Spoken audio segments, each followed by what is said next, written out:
የከበረ ሰላምታችን በመላው ዓለም ሆናችሁ ቃል ስፖርት ዩቲዩብ ቻናላችንን ለምትከታተሉ ሁሉ ይድረስ ብለናል። ከሀገር ቤት እስከ ባህር ማዶ እጅግ በጣም አነጋጋሪና የተመራረጡ ስፖርታዊ ጥንቅሮችን ይዘንላችሁ መጣን። እናንተ ደግሞ እስከ ፕሮግራማችን ፍጻሜ ላይክ፣ ሰብስክራይብ፣ ሼር እያደረጋችሁን ቆዩን። በሀገር ቤት የሮቤል አባት ዳግም የውሃ ፌዴሬሽን ሆነው መጥተዋል። የዋናው ማለት ነው።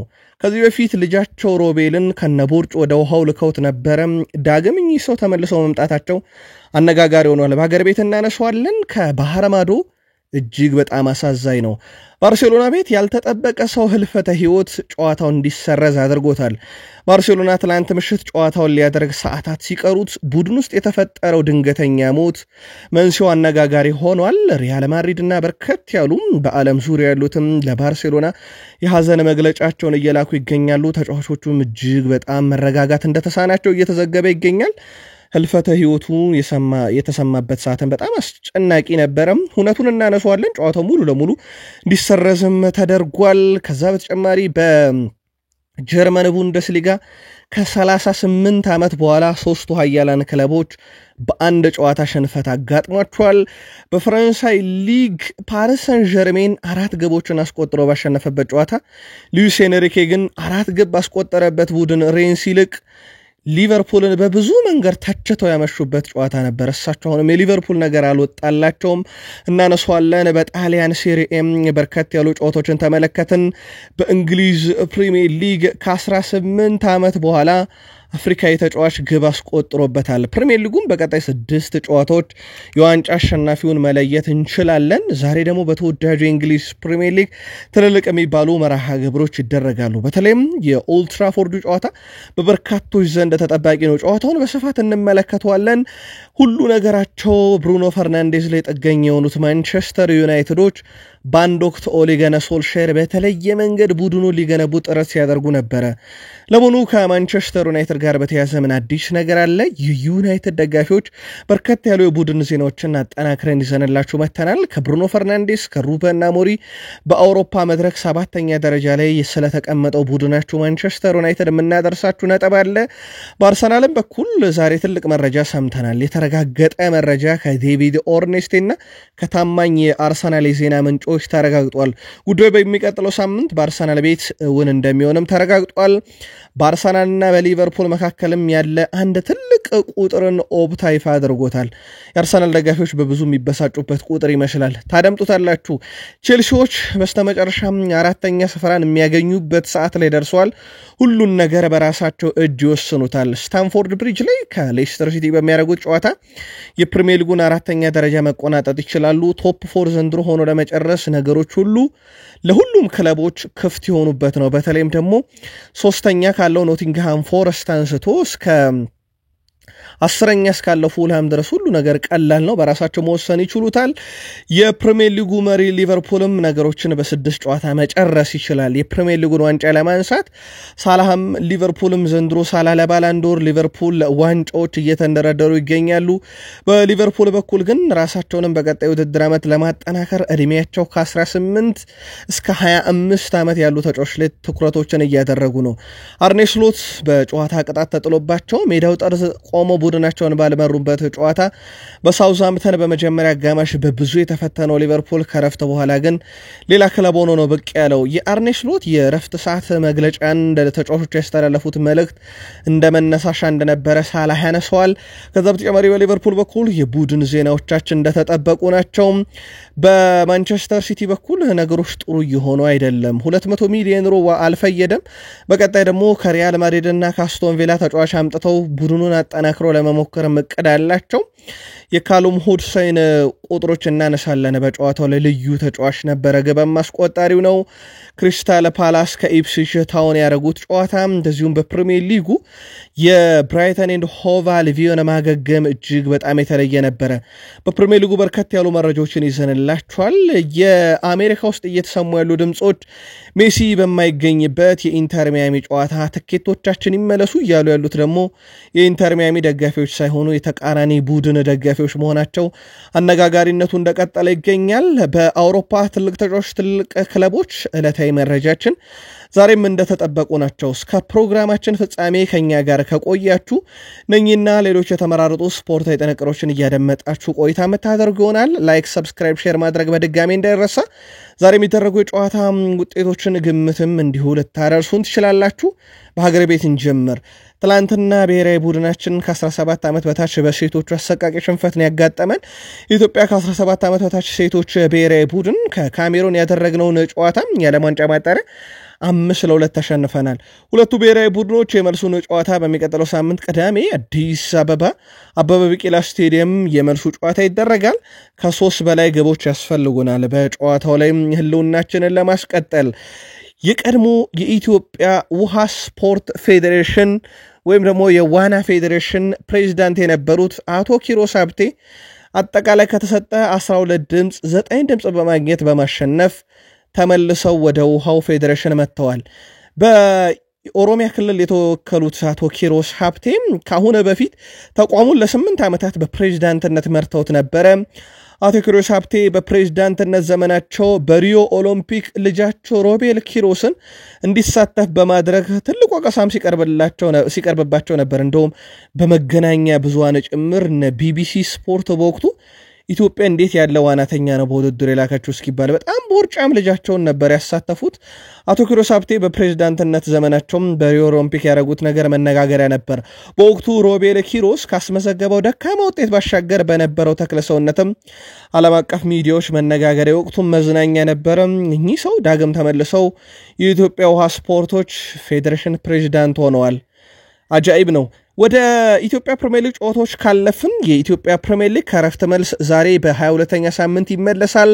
ሐዋሳ ከተማ ከኢትዮጵያ ቡና፣ ኢትዮ ኤሌክትሪክ ከስሁል ሽረ የሚያደርጉት ጨዋታ ደግሞ ዛሬ በኢትዮጵያ ፕሪሚየር ሊግ እንደዚሁ ጨዋታዎችም የምንመለከትባቸው መርሃ ግብሮች ናቸው።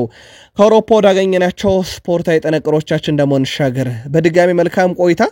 እጅግ በጣም አሳዛኝ ሁኔታ ትላንትና በባርሴሎና ምድር ነው የተፈጸመው። ጨዋታው ሊደረግ ሰዓታት እስኪቀሩ ድረስ ሁሉ ነገር ሰላም ነበረ በባርሴሎና ቤት።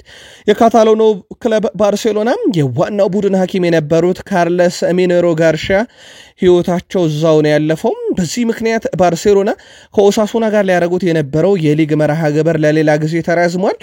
የባርሴሎና መልበሻ ቤት በሕክምና ባለሙያነት ህልፈት ህይወት ምክንያት እጅግ በጣም ነው የተረበሸው። የሕክምና ባለሙያው በባርሴሎና መልበሻ ቤት ውስጥ ትልቅ ቦታም የሚሰጣቸው ግለሰብ ነበሩ።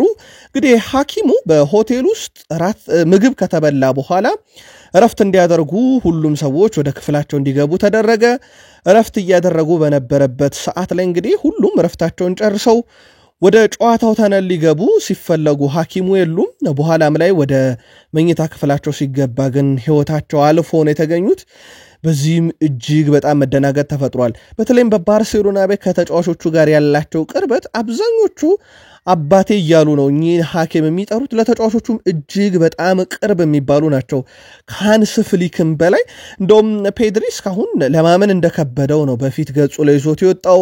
ዳኒ ኦልሞ ለኔና ለቤተሰቦቼ እጅግ በጣም ቅርቡ ሰው ነበረ፣ ይህን ማመን በጣም ይከብዳል ብሏል። እንደዚህ አይነት እውነቶች ሊፈጠሩ ይችላሉ፣ ግን በቅርብ ሲገጥመኝ ለመጀመሪያ ጊዜ ነው ብሏል። ባርሴሎናዎችም በደረሰባቸው ሐዘን ምክንያት በርካቶችም አጋርነታቸውን እየገለጹ ይገኛሉ። ከክለብ ሪያል ማድሪድን የቀደመ የለም። ኦሳሱናም ወዲያው መልእክታቸውን አጋርተዋልና ሁነቱ በጣም አነጋጋሪ ሆኗል።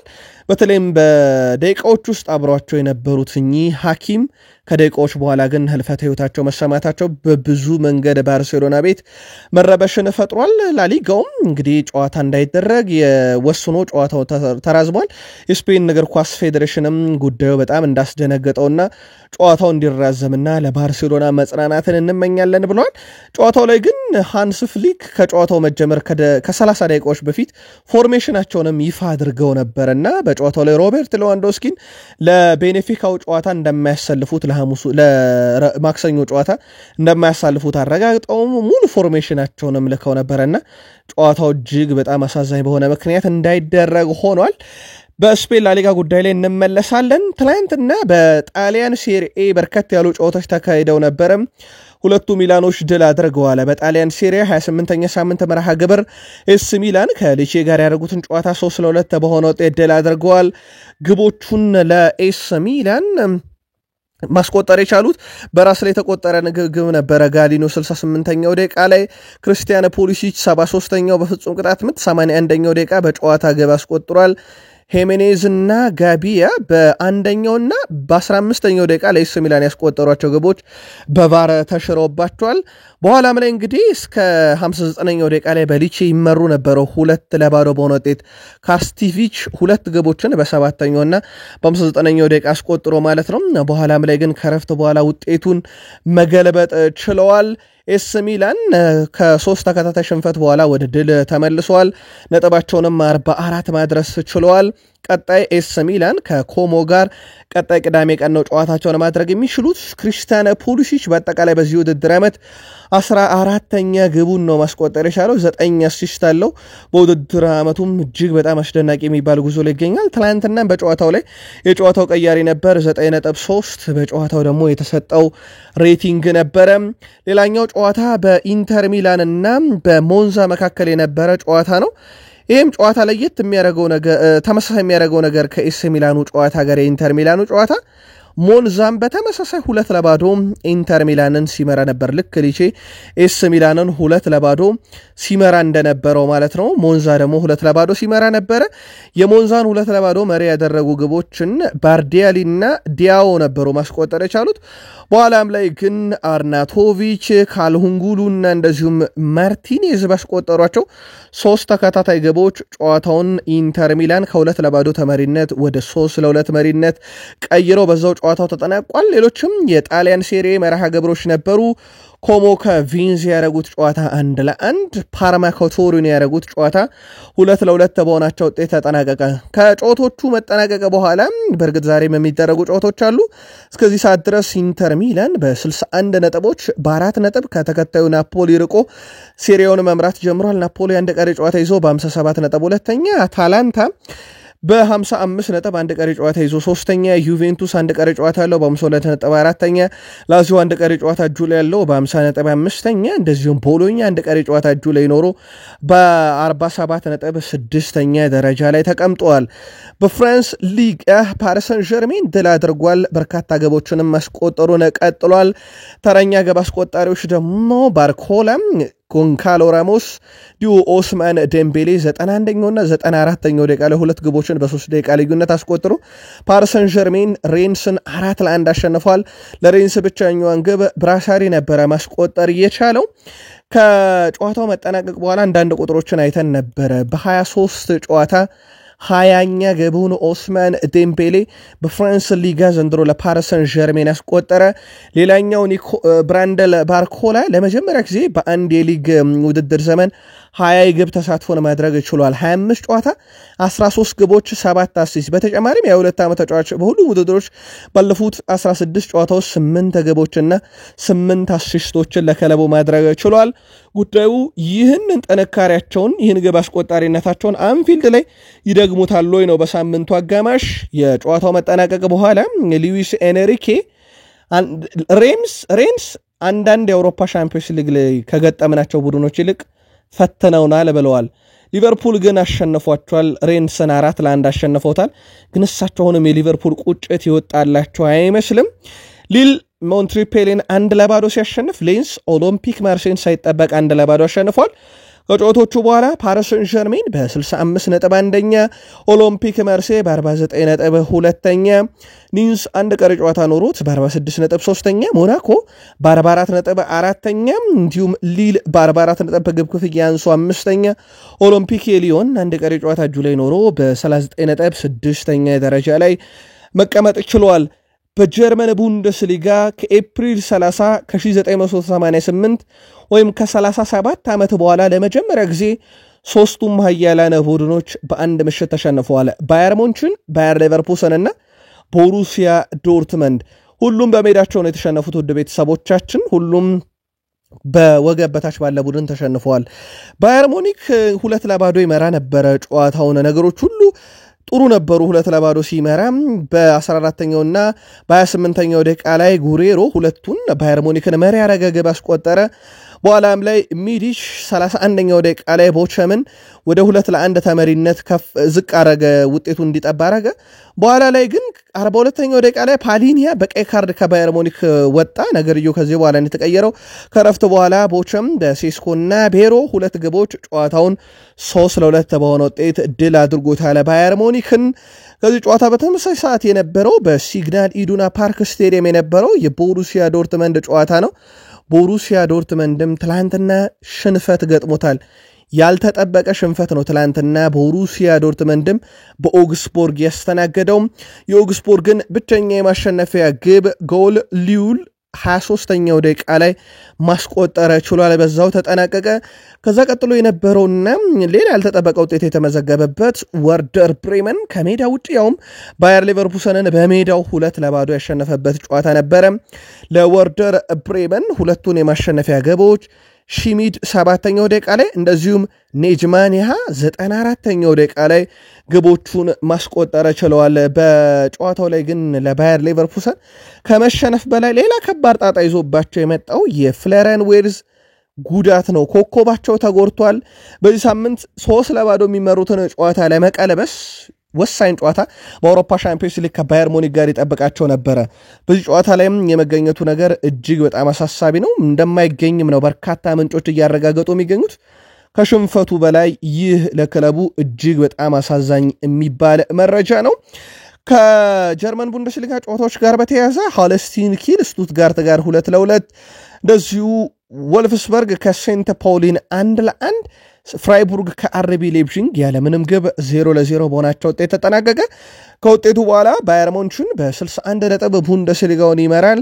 ባየር ሌቨርኩሰን በ53 ይከተላል። ሜንዝ በ44 ነጥብ ሶስተኛ፣ አይንትራክ ፍራንክፈርት አንድ ቀሪ ጨዋታ እጁ ላይ ያለው ዛሬ 42 ነጥብ ነው ያለው። ድል የሚያደርግ ከሆነ ሶስተኛ ደረጃን ከሜንዝ መረከብ ይችላል። ፍራይቡርግ በ41 ነጥብ አምስተኛ፣ እንዲሁም አርቢ ሌፕዚግ በ39 ነጥብ ስድስተኛ ደረጃ ላይ ለመቀመጥ ተገዷል።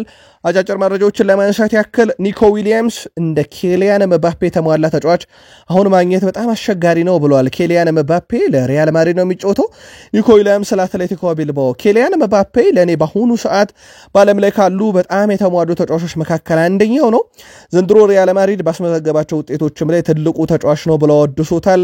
እንደሚታወቀው ኒኮ ዊሊያምስ በባርሴሎና በጥብቅ ሲፈለግ የነበረ ተጫዋች እንደነበረ አይዘነጋም። የሮቤርት ሌዋንዶውስኪ ወኪል የሆነው ፒኒ ዛቪሃ ተጫዋቹ በቀጣይ ሲዝንም በባርሴሎና እንደሚቆይ ማረጋገጫ ሰጥቷል። ባየር ሌቨርኩሰንን ለቆም ወደ ባርሴሎና ካመራ በኋላ ዘንድሮ እጅግ በጣም አስደናቂ ውድድር ዓመትን እያሳለፈ ነው። በሚቀጥለውም ዓመት በዚሁ ይቆያል ብለዋል። ዴኮም በቀጣይ ቡድኑን ለማጠናከር የባርሴሎና ስፖርቲንግ ዳይሬክተር ማለት ነው ሁለት ተጫዋቾችን ማምጣት ይፈልጋሉ። አንደኛው የአታላንታው አደሜላ ሉክማን ነው። ፈላጊዎቹ በርከት ብሏል። ሌላኛው ራፋኤል ሊአኦ ነው።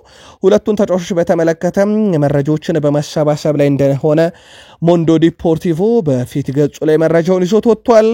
የአትሌቲኮ ማድሪዱ የምንጊዜ ምርጥ ተጫዋቻቸው ሊባል ከሚችሉት ውስጥ አንደኛው አንቷን ግሪዝማን እንግዲህ ከ20 እስከ 25 ሚሊዮን ዩሮ በማወጣ ሂሳብ ፓሪስ ሰን ዠርሜኖች ተጫዋቹን መውሰድ ይፈልጋሉ። በተለይም ለልምድ ይፈልጉታል ተጫዋቹን የተባለው ከስፔን ላሊጋ ዋንጫ ጋር በብዙ የተሸዋወደው ይህ ተጫዋች በተለይም ወደ ባርሴሎና ሲሄድ አትሌቲኮ ዋንጫውን አነሳ፣ ወደ አትሌቲኮ ሲመለስ ባርሴሎና ዋንጫውን አነሳና እንዴት እንደተሸዋወዱ በጣም አስገራሚ ነው። ዘንድሮ ክለቡን ይለቃል ተብሎ ይጠበቃል። ፓሪስ ሰን ዠርሜኖች ተጫዋቹን በጥብቅ እየፈለጉት ነው። የቀድሞ የባርሴሎና ኮከብ የ8 ጊዜ ባላንዶር የዓለም ዋንጫው አሸናፊ ሊዮኔል አንድሬስ ሜሲ ኢንተር ሚያሚ ከገባ በኋላ አንዳንድ እውነቶች አስገራሚ ናቸው። ይሄም የእግር ኳስ ተመልካቾች የኢንተር ሚያሚን ጨዋታ የሚመለከቱት ዋነኛ ምክንያታቸው ሜሲ እንደሆነ ጠቅሰው ሜሲ በሌለበት ጨዋታ ተመልካቾች እንግዲህ የከፈሉት የትኬት ዋጋ እንዲመለስላቸው በመፈክሮች መጠየቅ ጀምረዋል።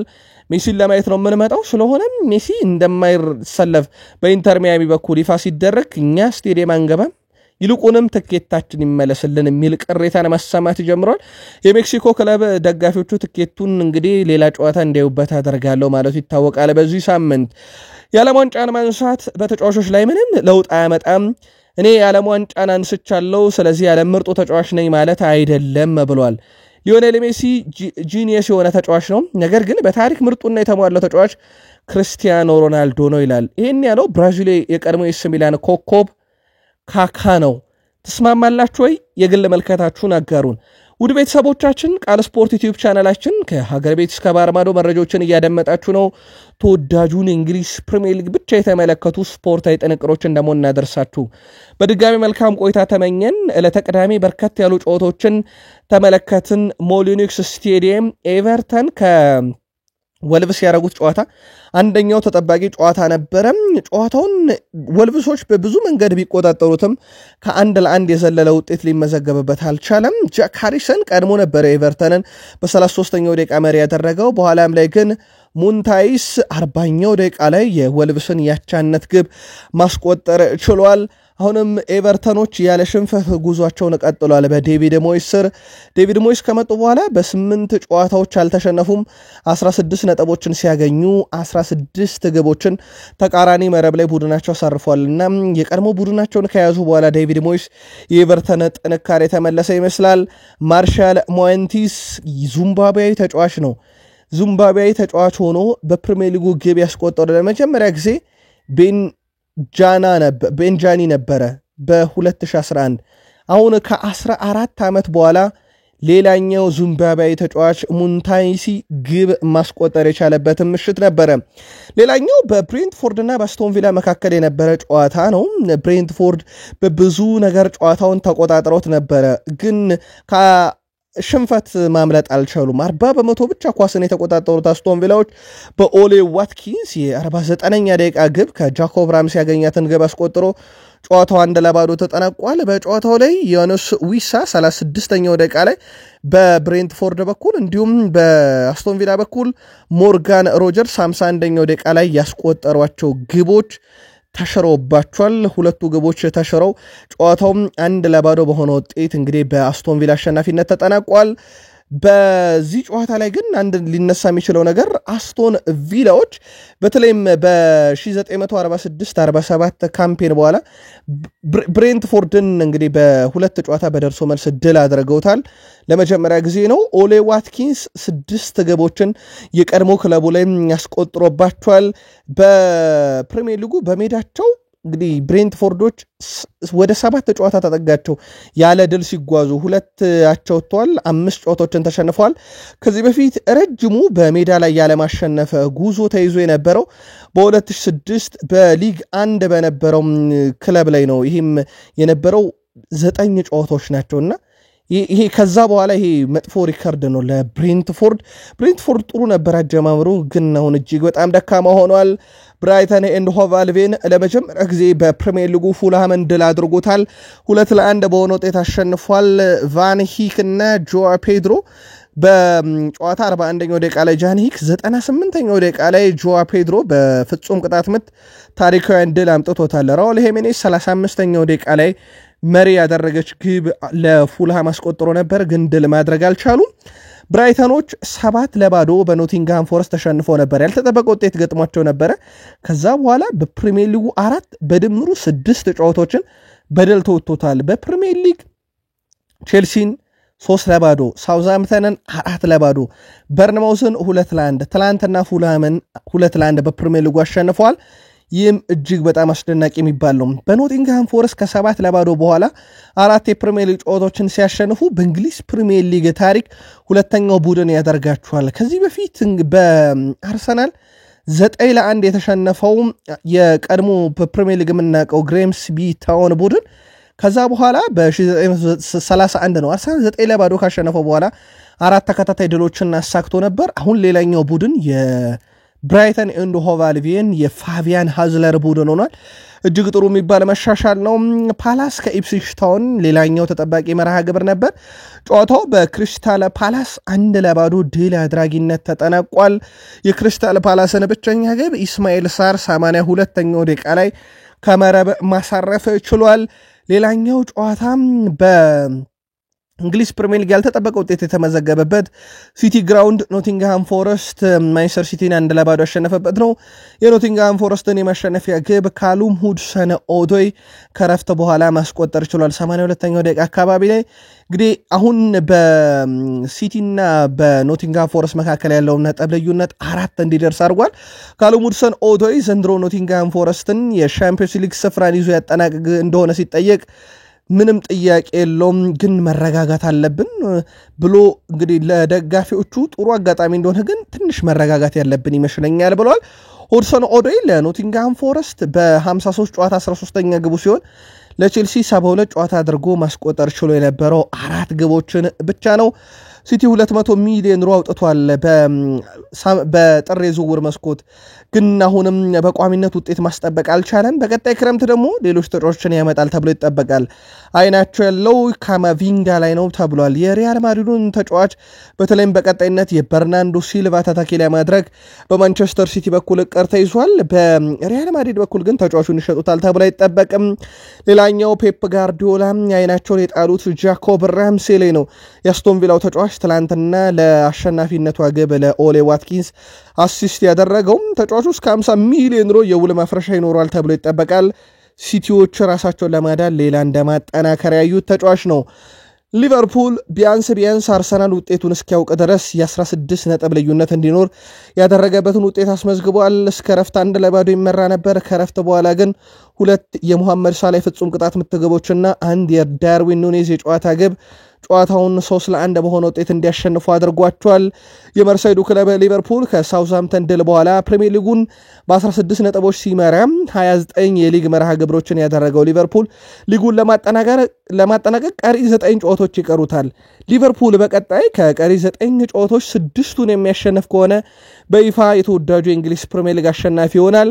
ከቀሪ 9 ጨዋታ 6ቱን የሚያሸነፍ የሚጠበቅበት ደግሞ አርሰናል ቀጣይ ሙሉ 6 ጨዋታዎችን እያሸነፈ የሚቀጥል ከሆነ ብቻ ነው። አርሰናል ነጥብ በጣለ ቁጥር ሊቨርፑል ከነኚህ 6 ጨዋታዎች እየቀነሱለት ይመጣሉ።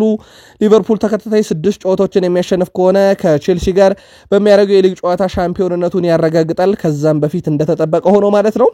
የአርሰናል ውጤት ይወስነዋል። በሌላ በኩል እንግዲህ ሊጉ ፉክክር ላይ የሚገኙት አርሰናሎች ቀሪ 2 ጨዋታዎች የሚያሸንፉ ከሆነ የነጥብ ልዩነቱን ወደ 10 ዝቅ ማድረግ ይችላሉ። ዳርዊን ኑኔዝ በዚህ ውድድር ዓመት በአጠቃላይ 6ኛ የግብ አስተዋጽኦ ነው። በተመሳይ 6 ቢጫ ካርዶችንም ተመልክቷል። ዘንድሮ ካስቆጠረው የግብ መጠንም አሲስትም ድምር ጋር ያየው የቢጫ መጠን እኩል ነው።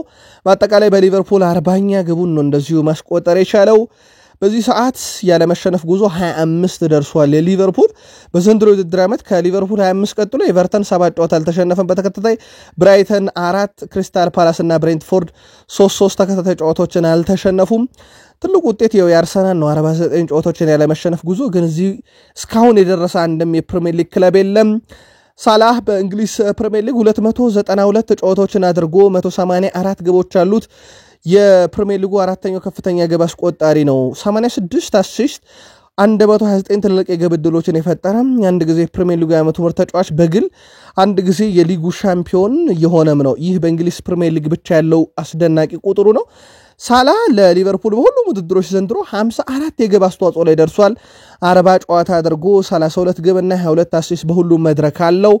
በአጠቃላይ ለሊቨርፑል 143 ግቦች 110 አሲስቶች፣ ለሮማ 34 ግቦች 22 አሲስቶች፣ ለቼልሲ 2 ግቦች 4 አሲስት፣ ለፊዮረንቲና 9 ግብ 4 አሲስት፣ ለባዜል 20 ግቦች 17 አሲስት። የሊቨርፑል ግን ከሁሉም እጅግ በጣም የተለየ ነው። ሳላ አሁን ጎርደን ሃችሰንን በመብለጥ በሊቨርፑል ታሪክም 243 ግቦች ያሉት ከፍተኛው ተጫዋች ሆኗል። ኢያን ራሽ 346 ግብ አለው ለሊቨርፑል። ሮጀር ሃንት 285 ሁለተኛ ናቸው። ሙሐመድ ሳላህ 243 ላይ በመድረስ ሶስተኛው ተጫዋች የሚሆነበት ነበረ። ሳላና ፔናልቲም እንግዲህ ቁርኝታቸውን እየጠበቀ ሆኗል። በእንግሊዝ ፕሪሚየር ሊግ በዚህ ሲዝን ሳላ ለብቻው 9 ፍጹም ቅጣት ምቶች ከ9ኙንም አስቆጥሯቸዋል። ሌላ አስደናቂ የሚባለው ቁጥር ነው። ሳላ ግብ አስቆጠረው ኑኔዝ ላይም ሐሳቡን አጋርቷል። ሁልጊዜ ያነጋግረዋለሁ፣ እሱን ለመርዳት እሞክራለሁ፣ ምክንያቱም አንዳንድ ጊዜ እጅግ በጣም የተለየም ተጫዋች ነው ብሏል። በኑኔዝ ላይ እንግዲህ የሚቀርቡ ተቃውሞች እንዳሉ አውቃለሁኝ፣ እኛ ግን ያስፈልገናል በፒኤስጂ ጨዋታ ላይ እንቅስቃሴውን አይተዋነዋል ስለዚህ ለኛ በጣም ወሳኝ ተጫዋቻችን ነው ብሏል ሳላህ አርኔ ስሎት ረፍት ላይ በተናገሩት ንግግር ዙሪያ ማሳቡን አጋርቷል አርኔ ስሎት በረፍት ሰዓት ላይ ትንሽ ተበሳይቶ ነበር ብሏል በመጀመሪያ አጋማሽ በጣም ቀላል ቡድን ነበርን ጥሩ የተጫወተን አይመስለኝም ስሎት ፕሪሚየር ሊጉን ወይም ሻምፒዮንስ ሊጉን ማሸነፍ ከፈለጋችሁ እነዚህ አይነት ጨዋታዎች ማሸነፍ አለባችሁ ብሎ አሳስቦን ነበር ብሏል ያው ስሎት በቅጣት ምክንያት ጨዋታውን በሜዳው ጠርዝ ላይ ሆኖ መምራት እንዳልቻሉ ይታወቃል አሪፍ ጨዋታ ነበር ያለው ደግሞ አርኖልድ ነው በተለይም ሳላን በተመለከተ አሪፍ ጨዋታ ነበር ያደረገው ከዚህ በፊት ሲደርስበት ከነበረው ትችት በኋላ በተጫዋችነት በተጫዋቾች በአሰልጣኙና በሰራተኞች መልሶ እምነቱን እንዳገኘ ግልጽ ነው እሱ ለኛ የጨዋታ አሸናፊ መሳሪያችን ነው እሱ አውንታዊ አስተሳሰብ አለው በራሱ ያምናል ተጫዋቾችን ለመብለጥ ቴክኒኮችንና እንደዚሁ መረጋጋትን ያስቀድማል ሳላህ ልዩ ነው ብሏል አርኖልድ ሁለቱም ኮንትራታቸውን አልፈረሙም ሃርቪ ኤሊዮት ከባድ ጨዋታ ነበር በተለይም ይህንን ሳምንት ጉዞ ላይ ስለነበረን ልምምድ የሰራ ነው አንድ ቀን ብቻ ነው ብሏል ሳውዛምተን ክብር ይገባቸዋል አክብደውብን ነበር ጨዋታውን ማሸነፋችንን መቀጠል ይኖርብናል ብለዋል በእኔ እይታ ይላል ሃርቪ ኤሊዮት በምንም አጋጣሚ ወደ ሜዳ መገባው ጨዋታው ላይ ተጽዕኖ ማሳደር የኔ ስራ ነው ያለፉት ሁለት ጨዋታዎች በጣም ከባድ ነበሩ ለኔ ብቻ ሳይሆን ለመላው ቡድኔ ባገኘሁት ደቂቃም ደስተኛ ነኝ ብለዋል ትሬንት አሌክሳንደር-አርኖልድ 3 ነጥብ ማግኘት እና በ16 ነጥብ ርቆ ለጊዜውም ቢሆን መቀመጥ ምን ያለ አስፈላጊ እንደሆነ እናውቃለን በሊጉ ስራችንን ጨርሰናል ቀጣይ ጉዞ ካራባው ካፕና ሻምፒዮንስ ሊግ ነው ብሏል ሊቨርፑል በቀጣይ ውድድር ዓመት ዋንጫ ቢበላም ዳይበላም ራሱን ለማጠናከር ግን ይሰራል ምንም ጥርጥር የለውም ይሄን ራሳቸው አሰልጣኝ አርኔ ስሎት አረጋግጧል የ18 ዓመቱ ጀረል ሃትዋን ያመጡታል ተብሎ ይጠበቃል ግራ መስመር ተከላካይ ነው አይሳክ ሴንትራል ፎርዋርድ ነው ወይም የመሃል አጥቂ ነው ወደ 25 ዓመት ላይ ተጠግቷል ገና ወጣት የሚባል ተጫዋች ነው አንጆሊዮስ ሂለር የሴንትራል ሚድፊልደር ተጫዋች ነው እድሜው ገና 23 ነው ዲያን ሆይሰን እድሜው 18 ነው ይህም የመሃል ተከላካይ ነው ነኝን ተጫዋቾች በማምጣት ሂደት ላይ ስራዎችን እየሰሩ ይገኛሉና የሊቨርፑል ጉዞ እጅግ በጣም አስገራሚ የሚባል ነው ቼልሲዎች ቶፕ 4ን የሚያገኙበትን እድል በራሳቸው መንገድ ሳይሆን በሌሎች ቡድኖች አገኝተውታል አሁን የቀራቸው ጨዋታን አሸንፈው ቦታውን መረከብ ብቻ ነው በማንቸስተር ሲቲ አራተኛ ባለው ቡድንና እንግዲህ አንድ ቀሪ ጨዋታ እጁ ላይ ባለው ከሲቲ አንጻር ማለት ነው አንድ ቀሪ ጨዋታ እጁ ላይ ያለው ቼልሲ መካከል ያለው ነጥብ ልዩነት አንድ ነው ስለዚህ ቼልሲ ዛሬ የሚያሸንፍ ከሆነ ነጥቡን 49 በማድረስ ከኖቲንግሃም ፎረስት በሁለት ነጥቦች ብቻ አንሶ አራተኛ ስፍራን መረከብ ይችላል ስለዚህ ወደ አውሮፓ ሻምፒዮንስ ሊግ ደረጃ ሰንጠረዥ መመለስ ይችላል ማለት ነው ሮሚዮ ላቪያ ኮል ፓልመር ሞይሰስ ካይሴዶ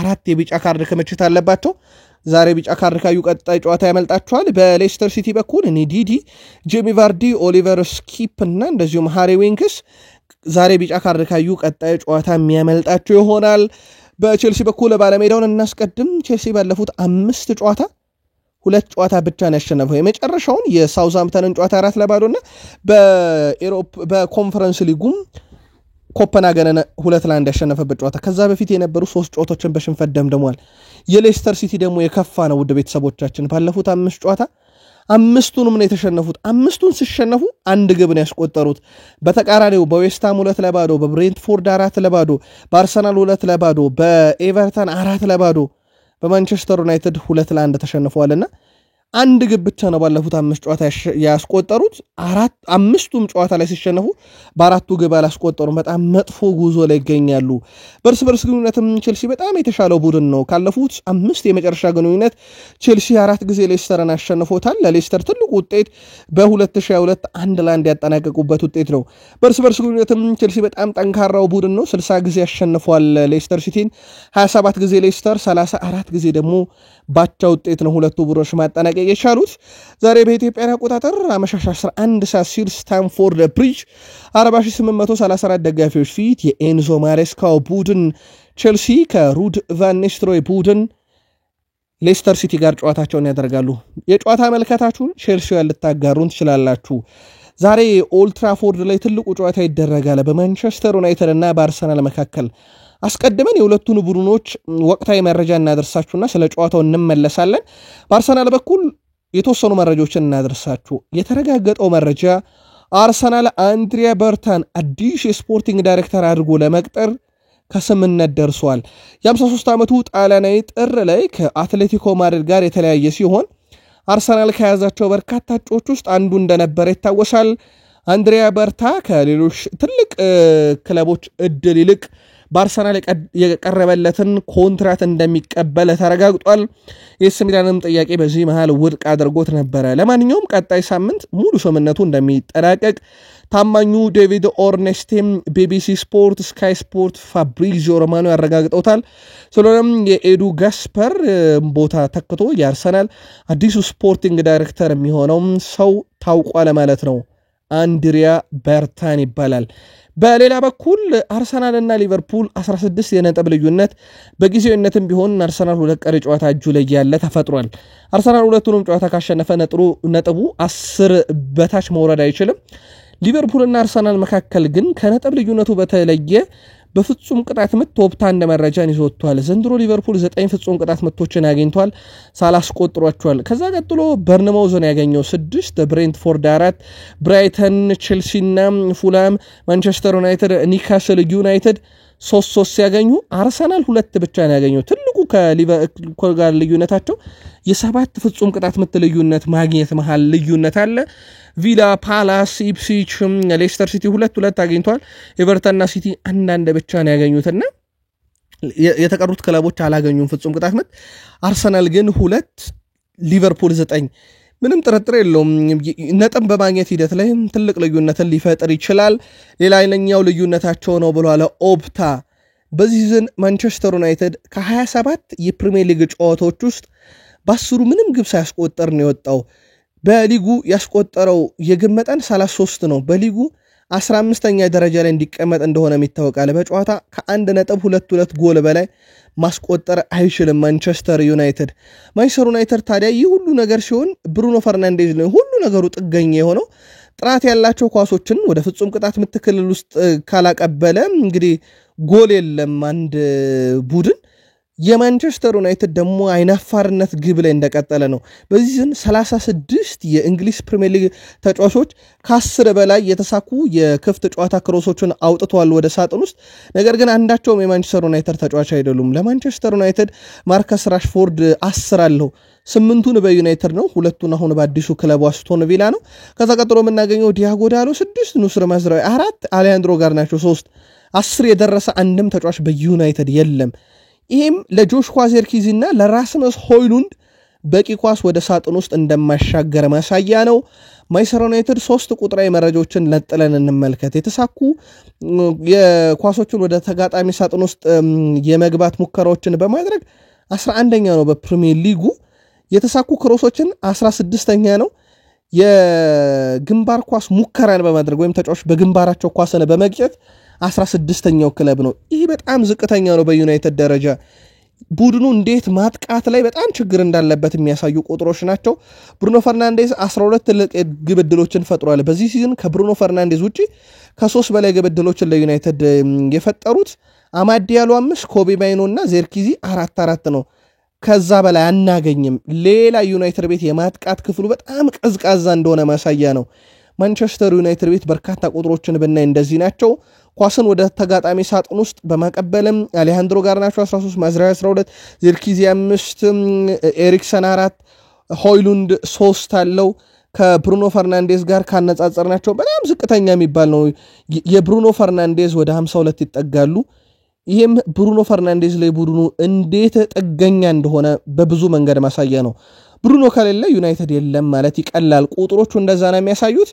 ሩበን አሞሪም ግን አሁንም ቢሆን አጫወቴን አልቀየርም ተጫዋቾቹን አሻሽላለሁ እያሉ ነው። ግን ቢያንስ ማጥቃቱ ላይ አሁንም ቢሆን ቡድኑ በደንብ መሻሻል ያለበት ይመስላል። ዩኤፋም በ2023-24 የተጫዋቾችን ደሞዝ በከፍተኛ ሁኔታ በመክፈል ፓሪስ ሰን ዠርሜን 1ኛ፣ ማንቸስተር ሲቲ 2ኛ፣ ሪያል ማድሪድ 3ኛ፣ ባርሴሎና 4ኛ፣ ሊቨርፑል 5ኛ፣ ባርሴሎና 6ኛ፣ ማንቸስተር ዩናይትድ 7ኛ ተቀምጧል። ያው እነ ካዜሜሮ ናቸው ጣራ የሰቀሉት እንጂ የተወሰኑ ቡድን ውስጥ የማይጠቅሙ ተጫዋቾችና ዩናይትድ የማይጠቀምባቸውን ተጫዋቾች ቢቀንስ ዩናይትድ 10 ውስጥም ላይ ገባ ይችላል። ይሄም ቡድን ውስጥ ያለውን የደሞዝ ጣራ ሁኔታ በደንብ እያስተካከሉት መሆኑን ማሳያ ነው። ቼልሲ 8፣ አርሰናል 9፣ አስቶን ቪላ 10ኛ ውድ ደሞዝ የሚከፍሉ የአውሮፓ ክለቦች ናቸው። ወደ ጨዋታው እንመለስ። ዲያጎ ዳሎ ዛሬ ቢጫ ካርድ ካየ ቀጣይ ጨዋታ በማንቸስተር ዩናይትድ በኩል ያመልጠዋል። ሃቨርዝ እና ጋብሪኤል ጀሱስ የሉም 4 ቢጫ ነበረባቸው። ግን ጆርጊኒዮ እና ሪካርዶ ካላፊዮሪ ዛሬ ቢጫ ካርድ ካዩ ቀጣይ ጨዋታ ያመልጣቸዋል በቢጫ ካርድ ክምችት ምክንያት ማለት ነው። በጨዋታው በኩል ያው ኦልድ ትራፎርድ ስለሚደረግ በማንቸስተር ዩናይትድ በኩል መረጃውን እናስቀድም።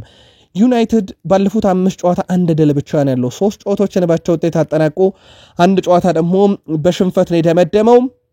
በአርሰናል በኩል ካለፉት 5 ጨዋታ 2 አሸንፈው 2 ጨዋታ ተሸንፈው አንድ ጨዋታ ደግሞ ባቸው ውጤት አጠናቀዋል። በርስ ግንኙነት ዩናይትድ 99 ጊዜ ሲያሸንፍ አርሰናል 88 ጊዜ አሸንፈዋል። 54 ጊዜ አቻውተዋል። በዚህ ዓመት 2 ጊዜ ተገናኝተዋል። አንደኛው በፕሪሚየር ሊግ ኤሚሬትስ ላይ አርሰናል 2-2፣ ሁለተኛው በኤፍኤ ካፕ ኤሚሬትስ ላይ ተገናኝተው 90 ደቂቃውና ጭማሪ 30 ደቂቃ አንድ ላንተ ተጠናቆ በመለያየት ዩናይትድ አሸንፎ ወደ ቀጣዩ ዙር ማለፍ ችሎ ነበር። ከዛ ውጪ ሁለቱ ክለቦች የመጨረሻ 4 ግንኙነታቸውን ነጥለን ብናይ አርሰናል 4ቱንም ማሸነፍ ችሏል። አንዱ በወዳጅነት 3ቱ በፕሪሚየር ሊግ ጨዋታዎች ናቸው።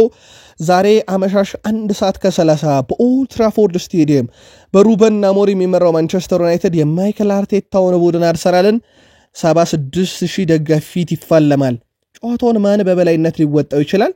የግል ምልከታችሁን በሐሳብ መስጫ ሳጥናችን ላይ እንዲሁ ልታጋሩን ትችላላችሁ። ውድ ቤተሰቦቻችን እንግዲህ በትላንትናው ዕለት በፕሪሚየር ሊጉ ያልተጠበቁ ውጤቶችን ካየን በኋላ ዛሬስ ምን ይጠበቃል የሚለውን በሐሳብ መስጫ ሳጥናችን ላይ ያጋሩን። ከቃል ስፖርት ዩቲዩብ ቻናል ዕለተ እሁድ ማለዳ ያሰናዳንላችሁ ስፖርታዊ ጥንቅሮቻችን ፍጻሜያቸው እዚህ ጋር ሆነ። ከጥቂት ደቂቃዎች በኋላ ተጨማሪ መረጃዎችን ይዘን እንመለሳለን። እስከዛው ሰናይ ጊዜ